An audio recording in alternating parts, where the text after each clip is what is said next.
ข้อพิพาทไทยกัมพูชาศึกที่ไม่มีวันจบทำไมศึกที่ชายแดนไทยและกัมพูชาไม่มีวันจบง่ายๆจะเป็นเพราะศาลโลกดินแดนพิพาทยุทธศาสตร์การเมืองหรือว่าศึกชิงกระแสนิยมวันนี้เราจะพาทุกคนไปรู้เรื่องข้อพิพาทสุดเดือดที่ช่องโบที่จังหวัดอุบลราชธานีที่อาจจะปะทุเป็นสงครามระลอกใหม่ได้จุดระเบิดปัญหาที่ช่องโบปะทะเดือด28พฤษภาคม68เรื่องเกิดขึ้นเมื่อเช้ามืดเวลาตี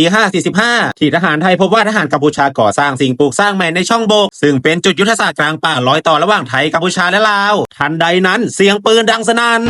โดยฝ่ายกัมพูชาอ้างว่าไทยเปิดฉากก่อนส่วนฝ่ายไทยยืนยันว่าเราแค่ยิงเตือนแล้วเขายิงกลับและนี่คือการปะทะเพียง10นาทีที่สั่นสะเทือนความสัมพันธ์ทั้งประเทศเมื่อเครื่องบิน F5TH บินขึ้นจากกองบิน21แต่ไม่ใช่เพื่อโจมตีแต่เพื่อแสดงพลังปกป้องอธิปไตยจากนั้นสถานการณ์ร้อนจนต้องถอยทัพออกจากจุดปะทะ200เมตรพร้อมนัดเร่งเจรจาเร่งด่วน29พฤษภาคมและเกิดปริศนาไฟไหม้ศาลาตีมุกเมื่อต้นเดือนมีนาคมศาลาตีมุกสัญลักษณ์มิตรภาพ3ชาติถูกไฟไหม้แล้วใครเผาไม่มีใครตอบได้ชัดและล่าสุดก็ยังเกิดข่าวขุดสนามเพลาล้ำแดน650เมตรแต่ว่าไม่มีภาพหลักฐานโดยนักวิชาการตั้งคำถามว่ามันเกิดขึ้นจริงหรือว่าเป็นแค่เกมการเมืองแล้วทำไมฮุนเซนและฮุนมาเน็ตพุ่งชนไทยเต็มกำลังโดยร้อยศาสตราจารย์ดร.ดุลยภาควิเคราะห์ว่าการเอาชนะไทยไม่ว่าจะด้วยวิธีใดจะทำให้พรรคประชาชนของกัมพูชาได้คะแนนนิยมเพิ่มขึ้นและขยายอำนาจของรัฐโดยกัมพูชาเดินหน้าใช้ทางการทูตกฎหมายกระแสชาตินิยมเป็นอาวุธและล่าสุดได้ประกาศนำ4พื้นที่พิพาทขึ้นศาลโลกชาวกัมพูชาเดินขบวนหลายหมื่นคนสนับสนุนรัฐบาลและกองทัพกัมพูชาเข้าประจำการเต็มพิกัด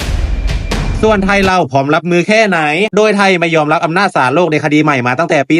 2503แต่คำถามใหญ่เลยก็คือรัฐบาลไทยช้าไปไหมโดยนักวิชาการบางท่านชี้ว่าเหมือนแม่ทัพนำภาคสนามมากกว่ารัฐบาลทำให้เกิดความรู้สึกว่าไทยยังไม่มีจุดยืนที่ชัดเจนไม่ว่าจะเป็นฝ่ายค้านสื่อและประชาชนต่างร่วมกันเรียกร้องให้รัฐบาลแสดงจุดยืนโดยใช้กลไก JBC อย่างจริงจังและนี่ก็คือเรื่องราวจากเขาพระวิหารสู่ช่องบกซึ่งครั้งนี้ไทยจะพลาดซ้ำอีกไหมปี2505ไทยแพ้คดีปราสาทเขาพระวิหารปี2556ศาลโลกตีความพื้นที่รอบปราสาทเป็นของกัมพูชาและปี